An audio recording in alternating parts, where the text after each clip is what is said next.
Welcome to 12-12-12, live from the Deer and Deer Hunting headquarters. I'm Dan Schmidt along with Brad Rucks. Brad, I was wearing my lucky 12 jersey there this morning, but I took it off just for Deer Talk now. Every one of my kids had them on this morning too as well. I did not wear one. So you're saying I'm a kid then? Yeah, absolutely. At least a better Packer fan than I am. All right, well, welcome back everybody. You know, we've been traveling a lot. Brad's been hunting, I've been hunting. It's been a great fall this year so far. I just got back from Iowa. And if you can believe it, first week of December, their gun season, we actually saw rutting activity. It was pretty awesome. Brad, I know that you're actually going to try to get out yet and do some late season bow hunting. Yeah, absolutely. We were out this past weekend in Wisconsin. It was T-zone, which is antlerless only.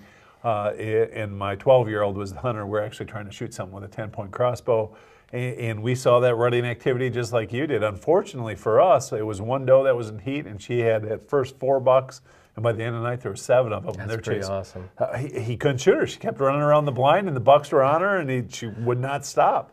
She kept coming back to the food plot, coming back, and we ended up letting her go. But I think late season, they're going to be hammering the food source. It's cold right now with snow on the ground. It's cold right now. We have snow on the ground here, and that's the report right now. If you have any kind of turnips, any kind of even a rape blend or brassicas left over, anything, winter wheat, they're hitting ryegrass, they're hitting it right now. Yeah, so we're actually over a radish field is what it was. And they actually devastated that since gun season, which was, what, 2 weeks away here in Wisconsin.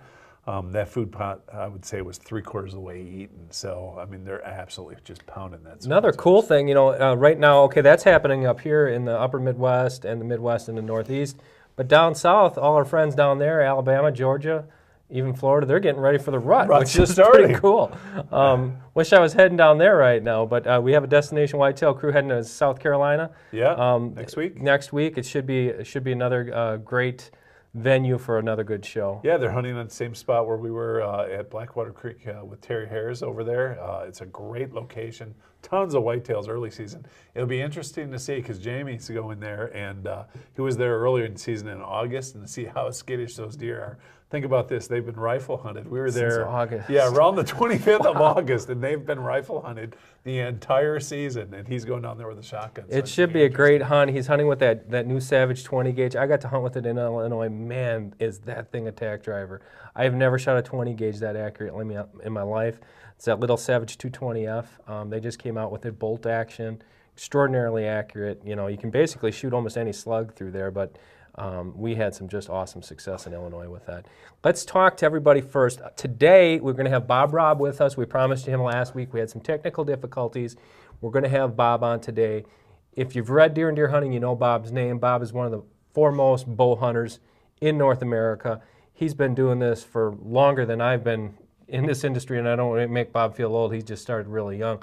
Bob, he's been everywhere. He's just about done everything. Bow hunting is his passion. He loves whitetail bow hunting. We're going to have Bob on with us in a few minutes. We're going to call him so we make sure we get him on the line. He's in Arizona. We're going to get a hold of him in a few minutes. I want to tell everybody about the giant sale that we have, though. The warehouse sale of the century. It started at midnight this morning. 80% off of all books at shopdeerhunting.com. If you're looking for Christmas gifts, get on there right now because you are not going to find better deals than this.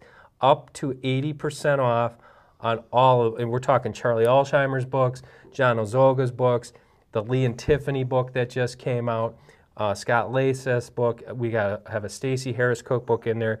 The Kill It, Grill It, you name it. Anything that we've produced, go on there and get it.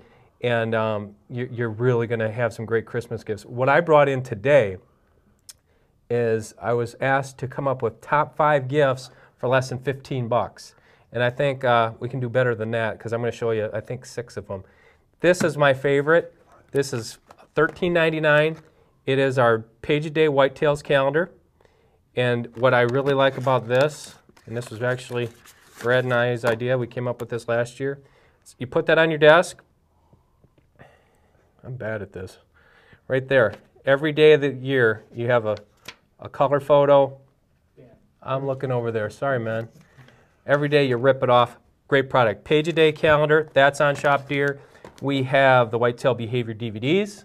We have those on sale. We have, that's only $12.99. Great DVD. It's the best one we've produced, I think. We have, and not to offend you guys that are doing this, we have Deer and Deer Hunting Season 7 Deer and Deer Hunting TV. That's only $13.99. The Guide to Better Bow Hunting. This is all Bob's work right here. You want to have Bob Robb's secrets. It's right here, $9.99 retail price. Stocking stuffer there. And, of course, less than $20. Get your subscription to Deer and Deer Hunting. We got some awesome articles. This is the brand new issue that just hit newsstands. We have a piece on slug gun hunting. We have a piece on how to hunt public land. Some really good stuff. But if you want to go a little bit better than that and get somebody a really cool gift, head on down to Dick's. Brad? Yeah, basically, you can get 3 free issues of Deer and Deer Hunting if you purchase the Heart Attack arrows. We partnered with Carbon Express and Dick's, and it's a great arrow. It's exclusively available at Dick's. Inside, when you buy it, there's a little card. You just fill it in and send it to us, and you're going to get 3 free issues of Deer and Deer Hunting with the purchase of the arrows. I mean, it is a great deal. These arrows are going to fly great. They're going to recover quickly. I mean, it is a wonderful deal. We're actually going to give these away to whoever has the last question of the day. So there you go. Somebody's going to get lucky. Do I get to have the last question of the day? No, I don't. I don't get to. And I'm going to steal the card out so they don't get 3 free issues. So we're sending you one of the boxes without a card in. Without a card, but you do get the free arrows. They're great arrows. I love them. Brad, let's talk about for a minute before we call Bob, because you're the trail camera expert. One thing that I was amazed. I put my cuddy back out there 2 weeks ago, and I honestly didn't know because it's gotten so cold. It's been like 9 degrees in the morning on some of these mornings. Put fresh batteries in there.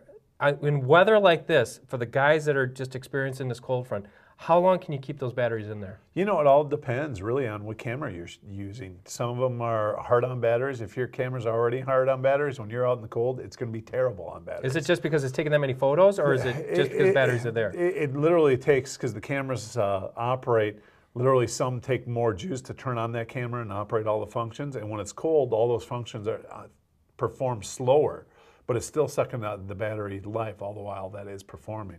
Cuddybacks do well in the cold. The newer Moultries do well in the cold. Reconyx does well in the cold. If you really want to get by in the cold, buy the alkaline, not just regular alkaline batteries, buy the heavy duty batteries, the lithiums, and those things can go through almost anything. My Cuddybacks is one of my favorite cameras. As you know, we use them throughout the season. This time of year, what I like to do is put those Cuddybacks out on food sources, because you are going to get every buck that's been on your place. He's going to be living there. It gives you a great inventory of what's available, for late season here. But my personal opinion is if a buck made it through late season, I'm going to let him go. I don't care if he's a 150, because he's probably going to be a big one next year. He's going to be 160, 170 next year. And if they already made it through the firearm season, your odds of keeping him on your place are pretty good. Now, that didn't work out so well this past year for me. Last year, we were getting pictures of a mid-50s deer late in the season, and I was all excited about hunting them. I saw him in a bean field about a mile away from the house. Never got one image of that deer on my property, never saw him personally, and my neighbors ended up killing him. He's probably a 180 class deer. Wow, giant. So, but I'd rather have somebody shoot a 180 than a 150. I mean, that's a buck for a lifetime, truly, for anybody. That is a cool thing, and that's why I put my camera out there. I had some really cool photos of some deer right before gun season started. They kind of disappeared. I'm just wondering if they got killed. So I want to get that camera out there, see what made it through, and see what's still around, which is pretty cool. We had a couple other questions that didn't quite fit with what everybody was asking Bob. And one of the questions was, should I feed deer in the wintertime? We get this all the time. I always tell people, no, don't do it. It depends upon where you live. Number one, if it's legal to feed deer. Where we live, it's not. A lot of states, it isn't. In some of the southern states, it is. If you're going to do it, you have to do it right. And what I would suggest is consulting with a local biologist or just your game warden and ask him what to do. But the worst thing you can do, especially in the snow belt states, is to put that feed out now and then take it away. Because a lot of guys admit it or not, a lot of guys would like to put food in front of their camera. And if you're doing that and it's legal to do it, you need to be providing that all winter long, because otherwise those deer are going to become accustomed to that. And then you take it away, and it's really going to be hard on them. Well, not only that, I mean, you know this better than I do, but the enzymes that are in their stomach, once it gets used to a particular food source, when that food source switches, they can't digest that material anymore. So they can be eating other food. That's where, so many people feed them alfalfa up here, and that's one of the worst things you can possibly feed them. I have a little bit different opinion. If it's legal and I could feed them high protein, and I could do it year-round. Absolutely. I would feed them year-round high protein. They're going to come out of the winter in better shape. They're going to be healthier next spring. They're going to have bigger racks, bigger bodies, bigger fawns. It's all going to relate. We're legal. I 100% agree with you. I know they do it in Texas, and I hunted down there last year, saw firsthand. If they didn't do it, they would have lost that particular ranch. I was hunting 20,000 acres. They would have lost more than half of their deer. I agree with you. If you can do it legally, do it right and do it year-round, and if you can afford it, it's expensive. But if you're putting out like shelled corn, my goodness, do not sit there and feed them a steady diet of shelled corn, because like you said, if they get hay or something, they could starve with full stomachs. Yeah. Because their stomachs will actually change. We've run articles by John Ozoga on this in the magazine. It's a delicate science on how deer get through winter. So if you're going to do it, just do some research on it and do it right. That's one thing I'd like to mention. Another thing I think we should talk about is, we're getting to the late season here. What would you change in your approach, Brad, heading into these last couple weeks? Before, when you're hunting the rut, I always hunt doe bedding areas, basically, or transition areas in between two of those bedding areas. And now, I just hunt over food. And I go back to that early season type of pattern where the deer really don't bed that far away from that food source. So I don't hunt in the mornings. I typically only hunt in the afternoons because they're going to come to that food source. The colder it seems like, they're going to come to earlier. Sometimes when a weather front moves in, I try to, if there's a hard snowstorm, I'm going to try to get out either before that or after that. This past weekend on Sunday, we actually sat through the weather storm, and when we sat through the snowstorm, I thought they were going to move a little bit earlier, and it ended up, it was just the opposite. They moved really, really late that day. So, but that's the biggest thing for me. It becomes all about the food, and it comes all, again, afternoon hunting for me. Afternoon hunting, I agree with you. Now, if we're hunting down in Alabama or someplace different where the rut's going, I'd be out there in the morning. I'd be out there as long as I can be out there all day long if I can. If I have the time to hunt, because I've experienced some, as you have too, fantastic morning hunts. The farther south you get, and those deer are still in some of those rutting behaviors. I got to give a product to plug here. If you're hunting late season, and my favorite product, the heater bodysuit. If you're not familiar with it, it's kind of like a sleeping bag that you zip into. It holds all your body heat. It's insulated. It's windproof, water resistant. You could sit out there up here. I don't care if it's -10. I can go out there in my heater bodysuit and be comfortable while you're hunting it. And we never used it to really take them when we went to Alabama, because it was how cold. It's only 25 I'm a northern degrees. guy. I'm hunting. And that chill gets you. I can guarantee you, if I hunt down in Alabama this January or later, I will have the heater bodysuit with me. I'm going to take it everywhere. Never been as cold as my life, and I've hunted Saskatchewan. I've hunted Maine. I've never been as cold as my life as I have been in hunting in Mississippi in December and Alabama in January. It's the humidity in the air combined with 30-degree temperatures. There's nothing you can do. But that being said, I think the heater bodysuit's worth its weight in gold. Me too. I've used them since '96 when they first came out with them. It's something to get used to. It's not, you have to get into it. You have to wear it. But if you wear it, you will not get cold. And you don't have to wear you don't have to wear the big heavy boots. You don't have to wear all the layers. It's the ticket for right now. I don't think I've ever talked to anybody in the industry that's ever used one and said they didn't like it. Once you're in one, you end up loving the dang thing. But you have to be in it. I've met some guys who say, "Well, I used it." I said, "Were you in it?" "Well, no, I kept it on my knees." No, you have to get in it. And you got to have it zipped. And then once you warm up, I keep my lunch in it. Oh, nice. There it's it awesome. is. We have a picture of it. It looks bulky. It's not, it isn't as bulky as it seems. The way they have that thing made, especially for bow hunting, the way those straps are on you, basically I just kind of spread my shoulders, and that zipper, it's quiet. It opens up, and I can shoot my bow out of it. Yeah. I 100% agree with you. If I'm going to be hunting now, I'm going to be wearing mine, that's for sure. Let's get on the phone with Bob. And we're going to talk late season bow hunting right now. And this is going to be brand new for me. I'm calling Bob from the studio. And he's coming to us from Arizona. And live. Hopefully we get a hold of him today.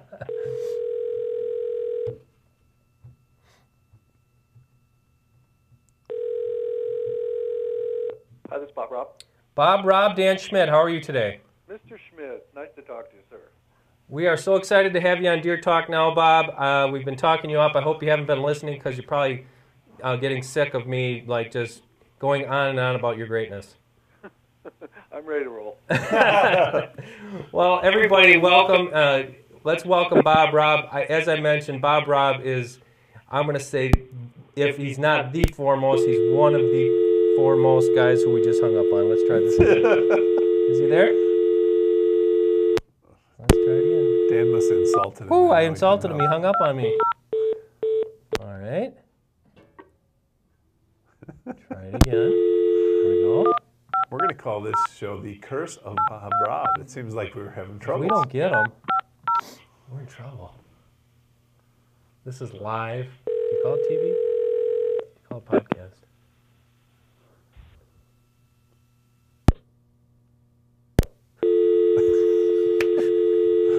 Huh. Third time's a charm. Interesting. Third time's a charm. Let me pause a minute. Anyway.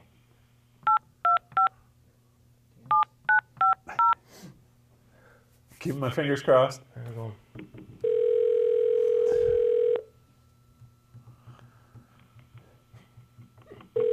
I hate telephones. Okay, I am not complimenting you anymore.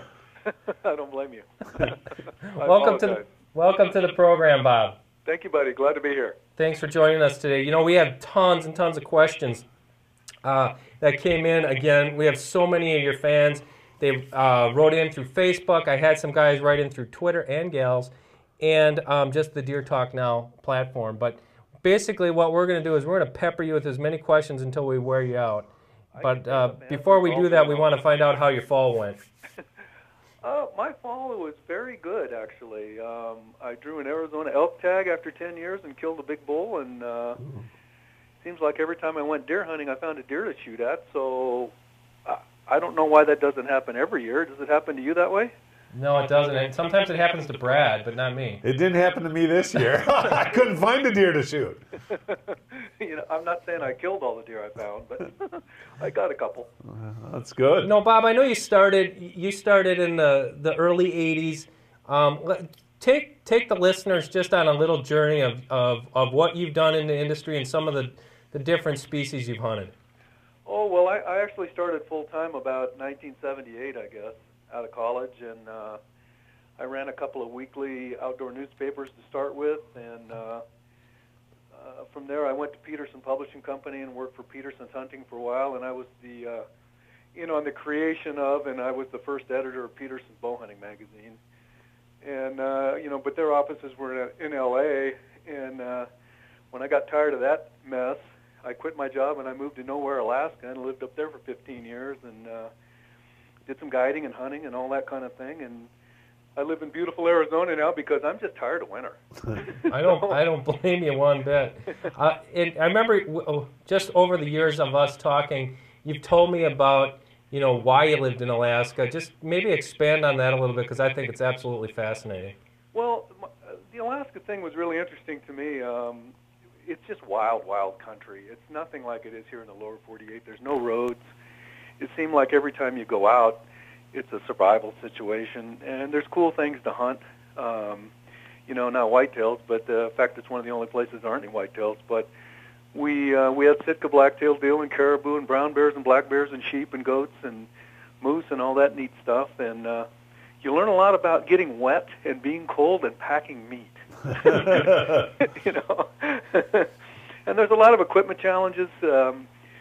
Being a bow hunter, where I lived, especially in Valdez, in the middle of nowhere, the closest pro shop to me was 350 miles away. So you have to learn how to build your own bows and take care of them and tune them and shoot them in cold weather and warm weather and wet weather and dry weather and all that sort of thing. So it became pretty beneficial, really, in terms of equipment.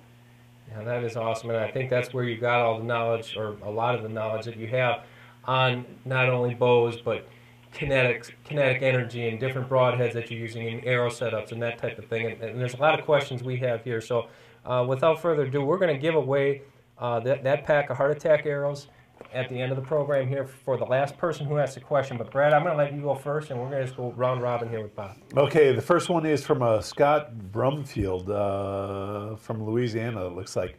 And his question is, when the moment of truth presents itself with a big buck, what would you recommend to do or not to do to remain calm enough to get it done? Drink heavily. No, actually, it seems to me that, Before I answer this, I'll tell you this. Even today, when I get ready to shoot a doe, my leg starts quivering. So do you ever get over being excited or nervous? I don't think you do. But what I do when I see a good deer or a deer I want to shoot now is I don't look at the face anymore. I don't look at the antlers or whatever.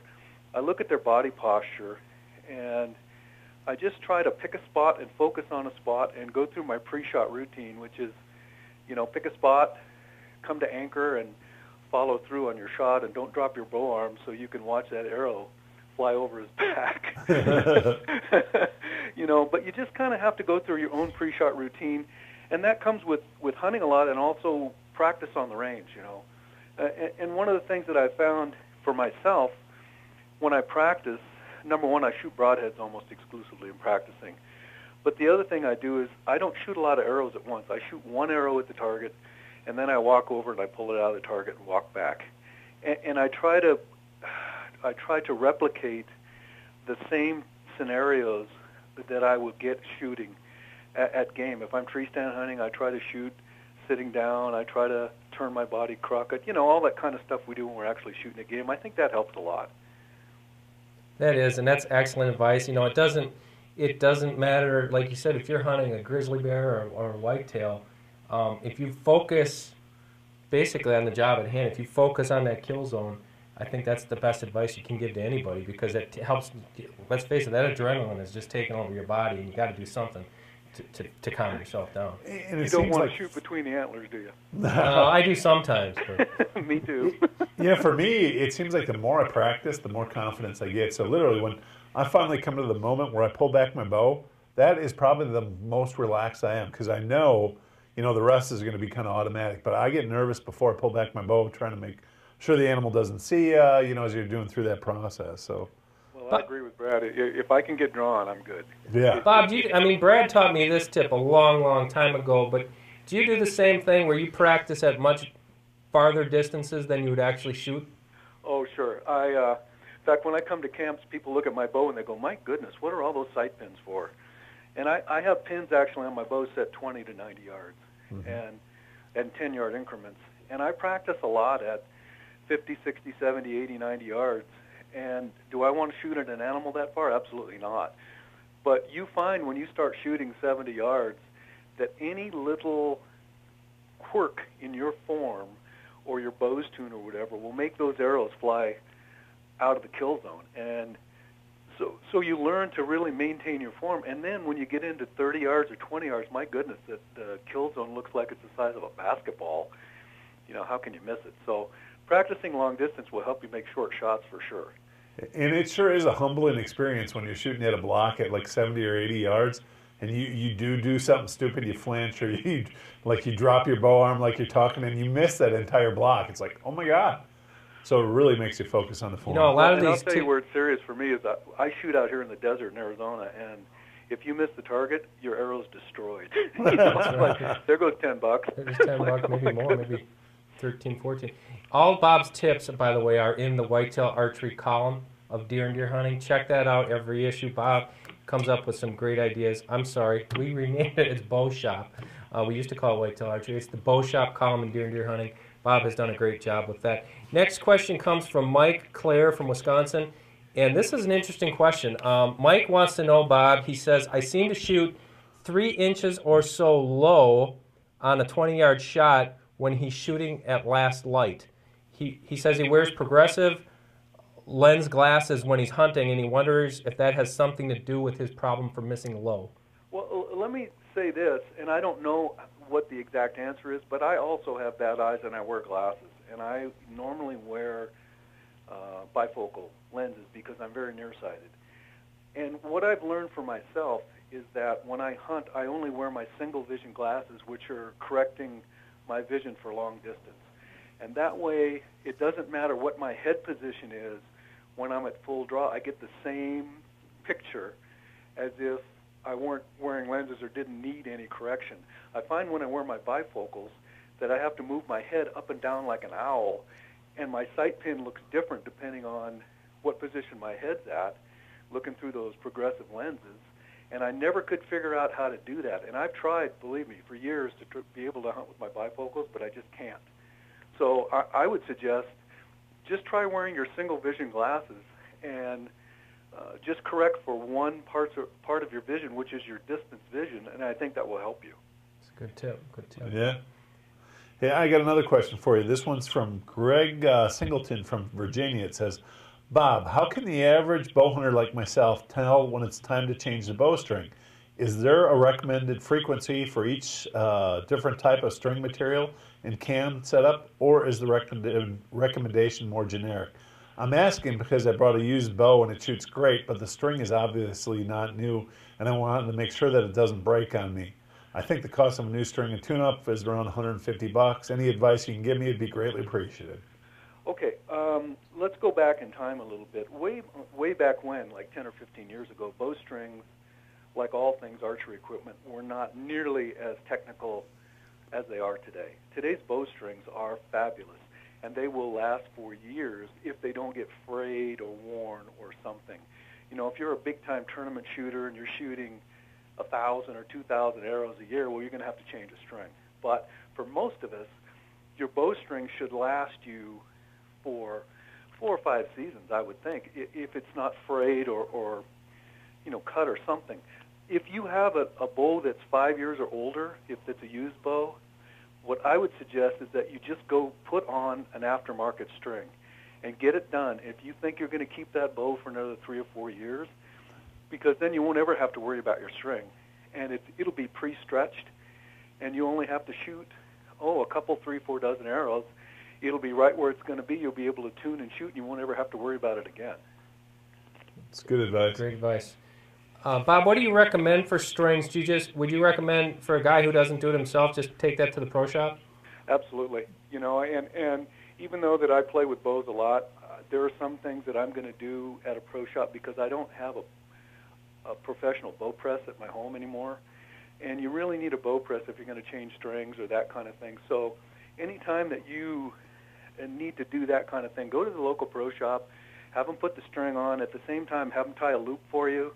Make sure it's lined up right with your arrow rest. Just have them look over your bow and make sure that everything's good to go. Because one thing I've noticed about bows, too, if you shoot them a lot, all those little screws and things, they like to kind of vibrate loose. And next thing you know, something's not exactly right. So I really like to go over my bows with a pro once a year before the season starts just to make sure everything's good to go.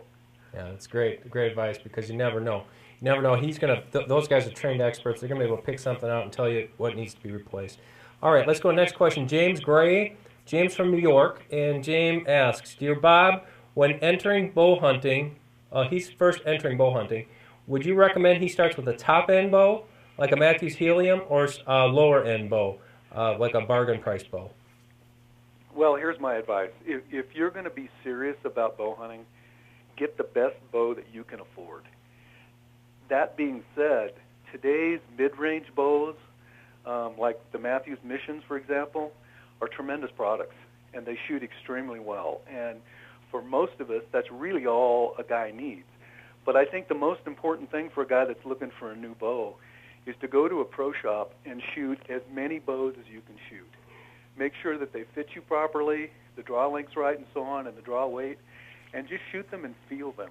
And you're going to have one bow that you just go, man, that thing really feels good to me. And it doesn't matter what brand it is, really. If you like it, it's probably going to be pretty good, and you're going to be confident with it, and you shoot it well. That's the exact same advice I always tell all my buddies. They're always asking us, because we're in the industry, which bow should I get? And I tell them, go down, shoot them all, whichever one you like, buy it. It's a good bow. Well, the other thing, too, is I say the same thing, but I said if you have a decent pro shop, those guys are going to be more than happy. They'll let you shoot every bow every model that they have, because they want you to be happy because they want you to come back. So you could shoot probably 4 or 5 different brands of bows in one stop, and maybe one fits you better than the another one. See, for us at the ATA show, Bob, I can't get Dan out of the new boat area shooting all the new bows. I could spend the entire show at the bow. I know.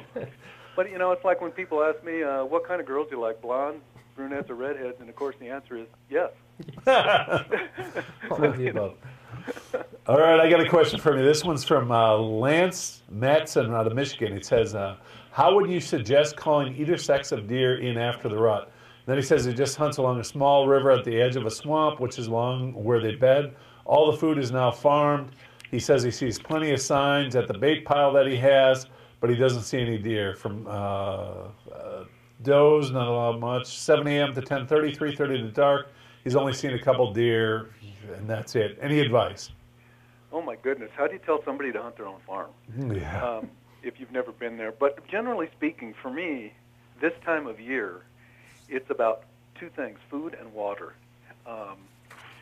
The bucks are going to go into that little lull period, you know, after they've rutted themselves crazy and they're tired and they want to lay down. But then maybe a doe and estrus is going to come by and they're going to get a smell, or they're going to go out and look for that. But they've got to eat. And when it gets cold and it's after the main rut, they're going to go to the food, man. And I would say if you've got high caloric food sources nearby, you know, check those out and set up between a bedding area and that food source, depending on what your sign tells you, of course. And that's what I would do. That's where I'd spend my time for sure. Yeah, absolutely. And if you know you're on private land and you can control some of the food, you know, put your food plot in. I mean, that's the time to do it. When I strategize my plantings in the spring, I literally decide what I'm going to plant for early season food source, what I'm going to hunt over during the rut, and then my late season food sources. They're all different, you know, and you got to really plan that out. So if I know I'm going to hunt late season, I'm going to definitely have the food for them. You got to have well, the food. and it's, if you also are a leaser or you have permission to hunt somebody's place where they grow corn, if you can buy or beg or borrow or whatever and ask that farmer to please leave some corn standing for you so you can hunt in December, you're going to be good. Yeah, and the beauty of the late season stuff that a lot of people don't realize is, you know, if you have the preferred food source, you can pull deer in from miles. Right. You know, so you're not only hunting, you know, your localized deer that were there, you're pulling in deer from a couple miles away, and you're going to get some big deer in there. And you're going to see deer you've never seen before. Yeah.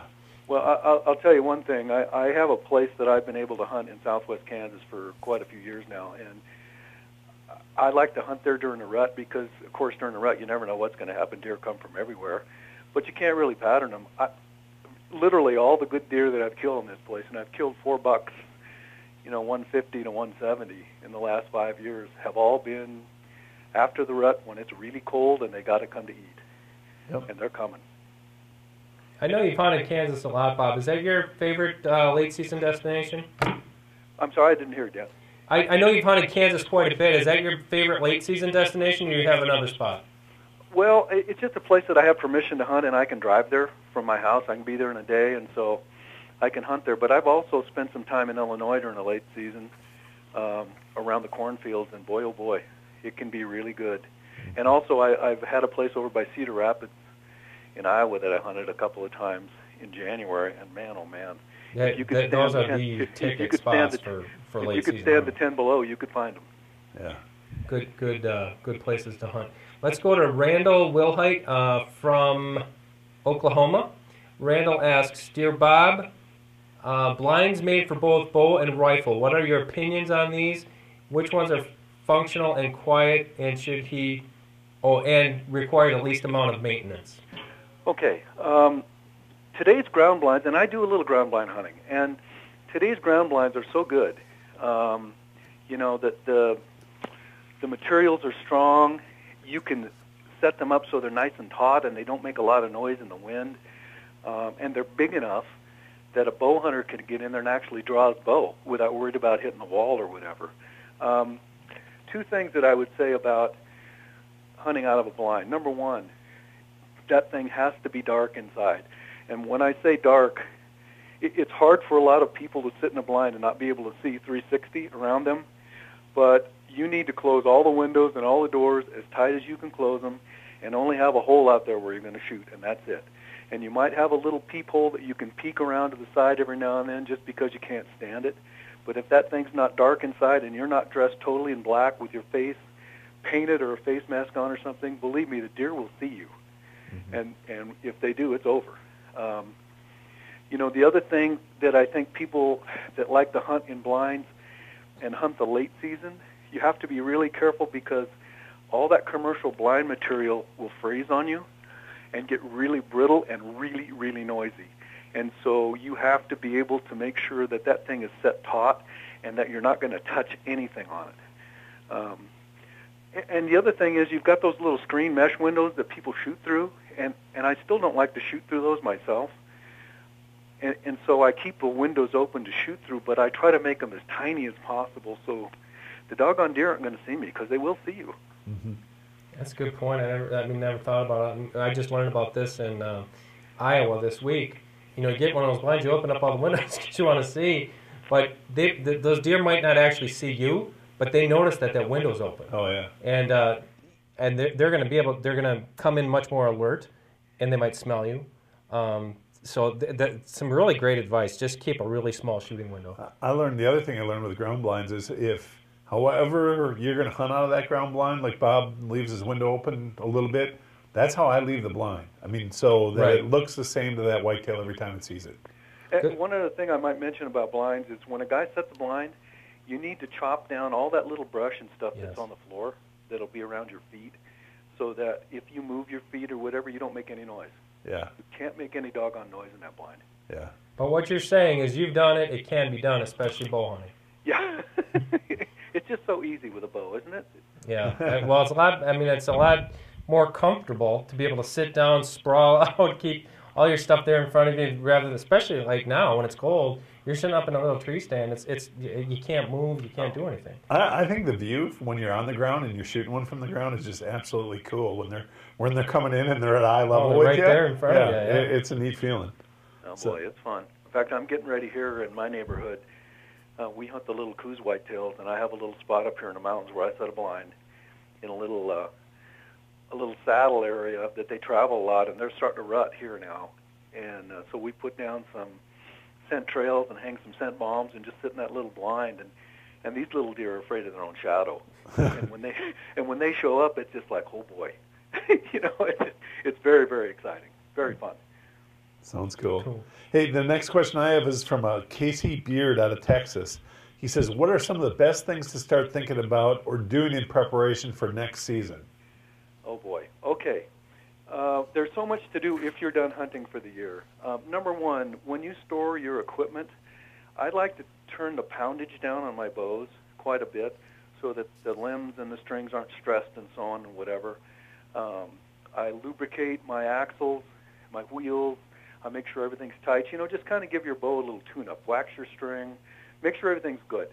I like to store it in a place that's nice and dark and dry, so it's not damp, so that things won't mildew or rust or whatever. You want to make sure all your screws are oiled, because those little screws will rust, of course. You know, check your sight pins. You know, check everything over, so that when you get your bow out next spring, you can turn your poundage back up, and then you have to paper tune your bow and make sure it's all ready to go again before you even start shooting. But to me, that's the most important thing.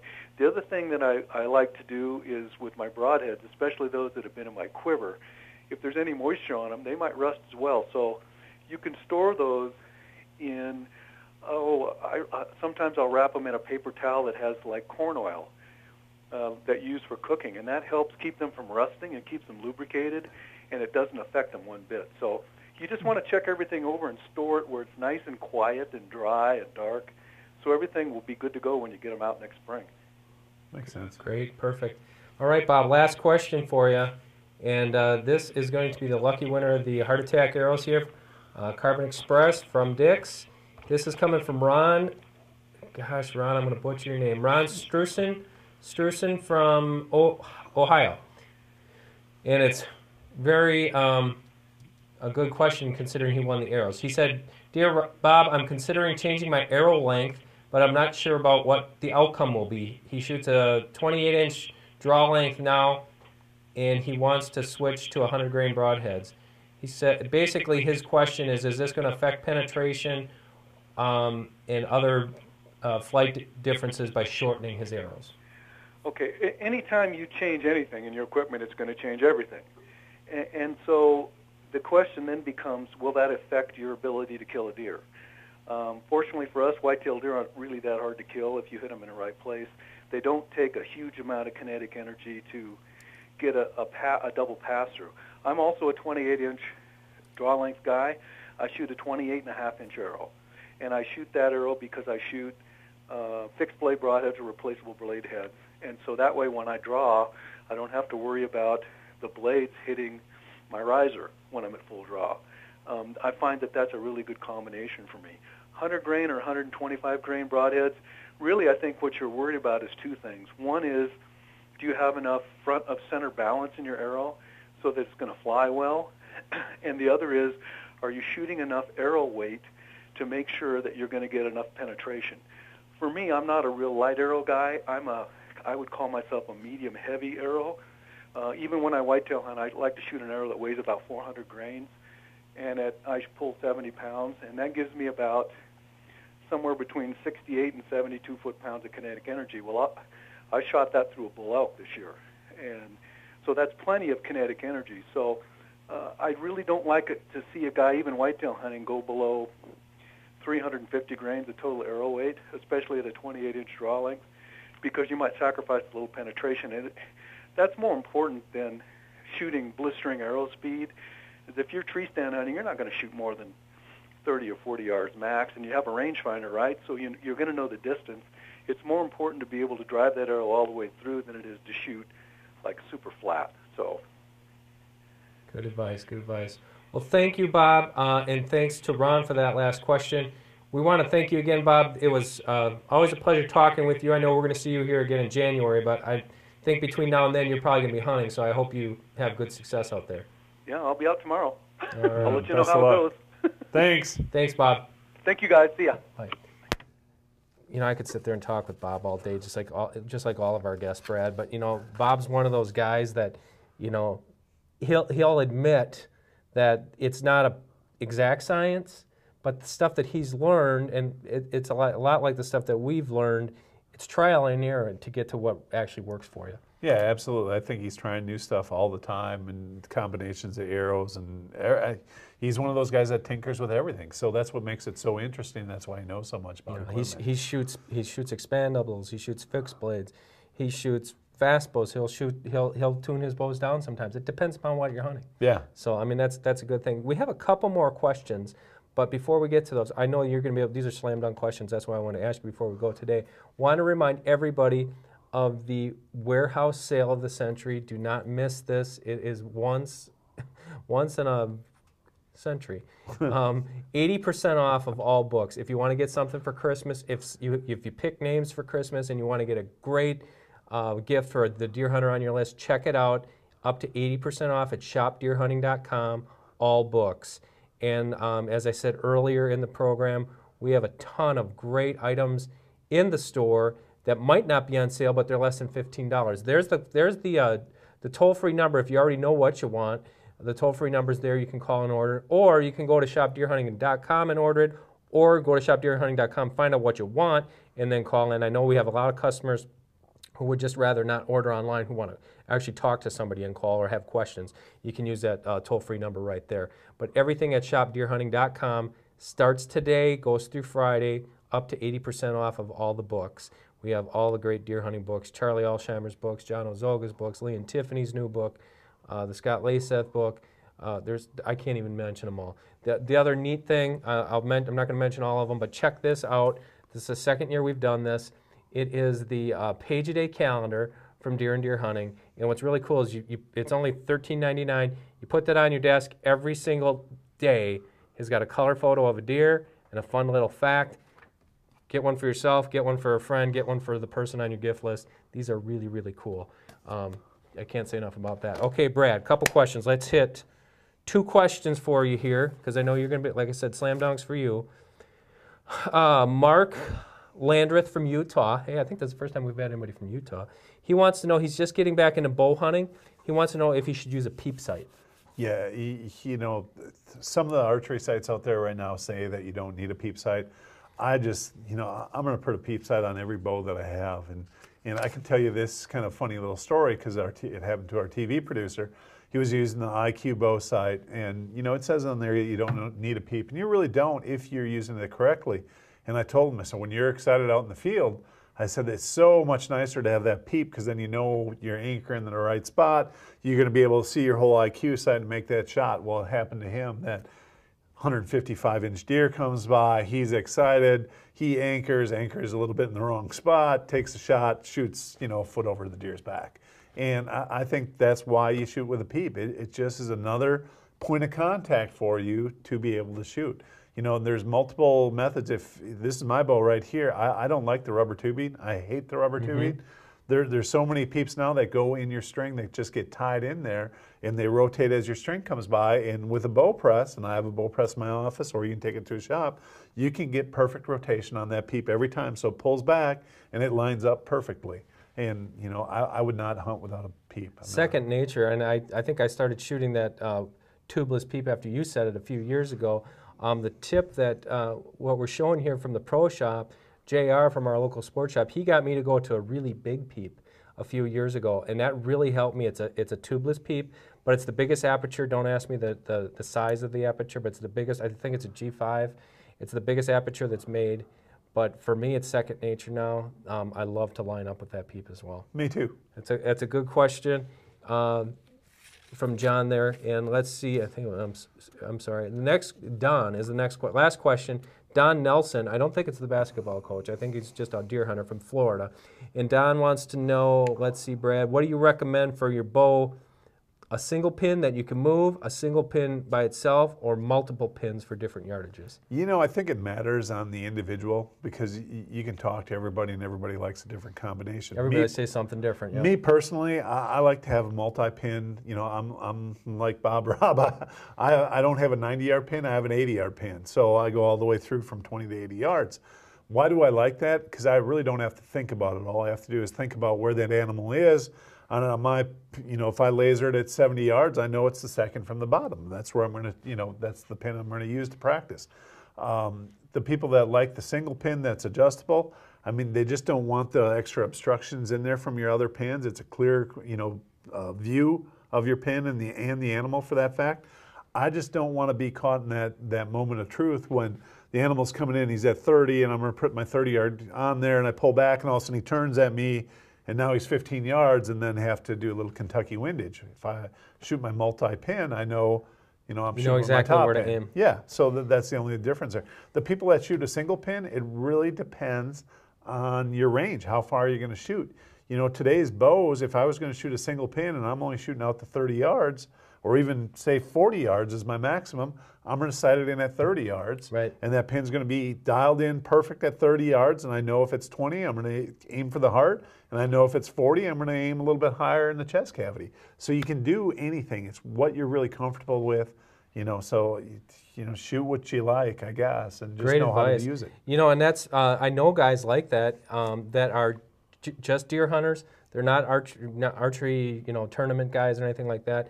And they can really be restrained and say, I'm only shooting at a deer 30 or less. If that's you only need one pin. Yeah. And that makes it really simple because, if he's 30 yards, one pin, you're done. If he's beyond that, you're not shooting. Or like you said, 40. I know some guys that will actually use 2 pins, but and then, you get into, like you say, for preference, you get into the stack pins versus, the other types of pins. It's really what you're used to, what you're comfortable with. But if you're not really veteran shooter, say keep it simple, Yeah. go with what's best for you, and then once you can start practicing a lot, add pins. And the only reason I don't have more than 4 pins is I have yet to get that sight that's got 5, 6 pins on it, but that's my aspirations for this year is to start practicing longer because like you said, when you get those 30-yard shots, my goodness, it's a slam dunk. It's a bunny. So, awesome. All right, well, thank you to everybody for joining us today. Again, please check out the warehouse sale of the century at Shop Deer. It's going on today through Friday. You're going to find a lot of great stuff. But until next week, I'm Dan Schmidt along with Brad Rucks. Thanks for joining us today on Deer Talk Now.